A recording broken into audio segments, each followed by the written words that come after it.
Among other measures announced by Mutuli Ncube, Zimbabwe's Minister of Finance, all government agencies will now substantially collect fees in the local currency called bond or dollar. He added that all duties except on a few luxury items will also be paid in local currency. Persistence Gwanyanya is an economist who sits on the Reserve Bank of Zimbabwe's Monetary Committee.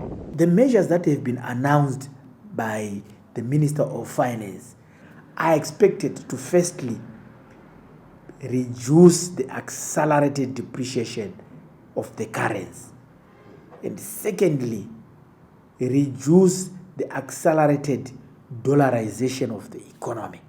Since the announcement was made, the local currency jumped from about 1,900 to nearly 2,600 against the US dollar on the formal market.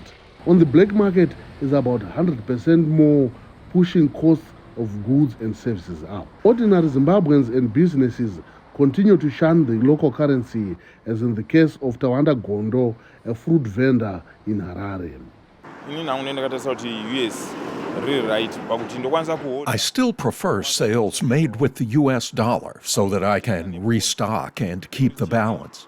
If I keep bond notes when I think of buying US dollars or I want to restock later, the rate would have changed. So I think the US dollar is better.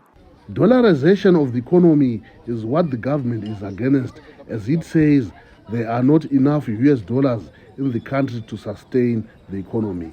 But Gift Mugano, an economics professor at Durban University, says Zimbabwe's finance minister has no other way to turn around the economy. For now, we must dollarize, full stop, because the Zim dollar has lost the value, so you can't force a dead currency on people. Even government is refusing the Zim dollar. Go to the passport, you can't get a passport in Zim dollar. So who am I to take the Zim dollar? He is saying that is going to be encouraging the use of Zim dollar for payment of levies and duties, but he's not talking about the income taxes. Mugano said after dollarizing, Zimbabwe needs to work on increasing production. Then, when it reintroduces its own currency, it will have value, and businesses and people like Gondo will not shun it. Columbus Mavhunga for VOANews, Harare, Zimbabwe.